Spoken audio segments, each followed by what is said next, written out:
दिल्ली जाने के लिए योगी तैयार। पीएम चेहरे की तैयारी के लिए छोड़ेंगे यूपी सरकार। दिल्ली से अब योगी देंगे राजनीति को धार। आरएसएस की रणनीति को करेंगे साकार। केंद्र से अपने कद को देंगे और विस्तार। जानिए क्या है पूरी रणनीति, कैसे तैयार हुई ये पटकथा और कैसे दिल्ली जाने को तैयार हुए योगी आदित्यनाथ। वीडियो में अंत तक जरूर बने रहिएगा।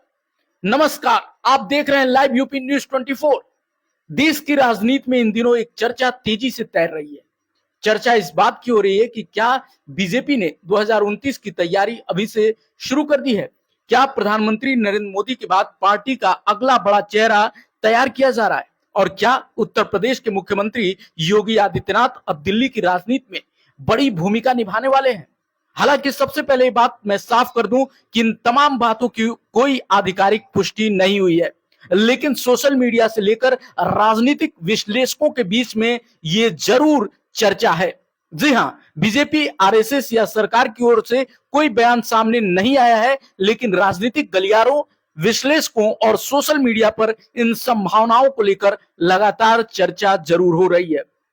दरअसल बीजेपी अच्छी तरह जानती है कि 2029 का चुनाव सिर्फ एक और आम चुनाव नहीं होगा, बल्कि भविष्य की राजनीति की दिशा तय करेगा। ऐसे में पार्टी अभी से अगले नेतृत्व को लेकर मंथन कर रही है। ऐसी अटकलें लगाई जा रही हैं। इन चर्चाओं के केंद्र में है उत्तर प्रदेश के मुख्यमंत्री योगी आदित्यनाथ। जी हां, आपने बिल्कुल सही सुना, योगी आदित्यनाथ। योगी आज बीजेपी के उन गिने चुने नेताओं में शामिल हैं जिनकी अपनी अलग जन स्वीकार्यता है। उत्तर प्रदेश जैसे देश के सबसे बड़े राज्य में लगातार दूसरी बार सरकार बनाना, कानून व्यवस्था, हिंदुत्व और मजबूत प्रशासन की छवि ने उन्हें राष्ट्रीय राजनीति का बड़ा चेहरा बना दिया है।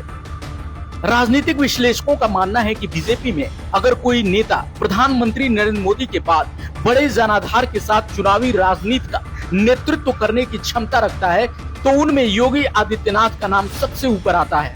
यही वजह है कि समय समय पर उन्हें राष्ट्रीय राजनीति में बड़ी जिम्मेदारी दिए जाने की चर्चाएं तेज होती रहती हैं। चर्चा तो यहाँ तक है कि मोदी सरकार के अगले मंत्रिमंडल विस्तार में योगी आदित्यनाथ को दिल्ली बुलाया जा सकता है। कुछ लोग तो ये भी दावा कर रहे हैं कि उन्हें गृह मंत्रालय जैसी अहम जिम्मेदारी देकर सरकार में नंबर 2 की भूमिका दी जा सकती है। अगर ऐसा होता है तो ये सिर्फ मंत्री बनने का मामला नहीं होगा, बल्कि राष्ट्रीय स्तर पर उनकी स्वीकार्यता को मजबूत करने की बड़ी रणनीति मानी जाएगी।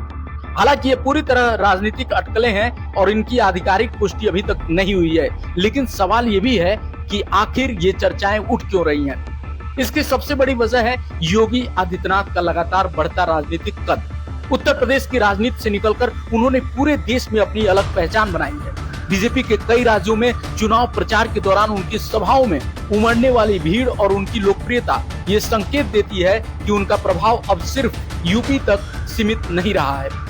दूसरी तरफ राष्ट्रीय स्वयंसेवक संघ यानी आरएसएस भी लंबे समय से संगठन और सरकार दोनों में मजबूत नेतृत्व तैयार करने की रणनीति पर काम करता रहा है।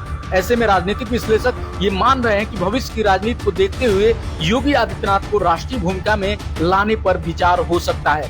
हालांकि संघ की ओर से इस तरह का कोई आधिकारिक संकेत नहीं दिया गया है। अगर भविष्य में ऐसा कोई फैसला होता है तो उत्तर प्रदेश की राजनीति में भी बड़ा बदलाव देखने को मिल सकता है। सवाल ये उठेगा कि यूपी की कमान किसके हाथ में जाएगी, बीजेपी का नया चेहरा यूपी में कौन होगा और क्या योगी दिल्ली से राष्ट्रीय राजनीति की नई दिशा तय करेंगे। फिलहाल इन सभी सवालों के जवाब भविष्य के गर्भ में है, लेकिन इतना जरूर है कि योगी आदित्यनाथ को लेकर जिस तरह की चर्चाएं राजनीतिक गलियारों में हो रही है, उसने 2029 की राजनीति को लेकर बहस जरूर तेज कर दी है। अब ये देखना दिलचस्प होगा कि क्या ये अटकलें सिर्फ राजनीतिक चर्चा बनकर रह जाती हैं या आने वाले समय में कोई ठोस तस्वीर सामने आ सकती है। आपका क्या मानना है? क्या योगी आदित्यनाथ को राष्ट्रीय राजनीति में बड़ी भूमिका मिलनी चाहिए या भविष्य में पैच?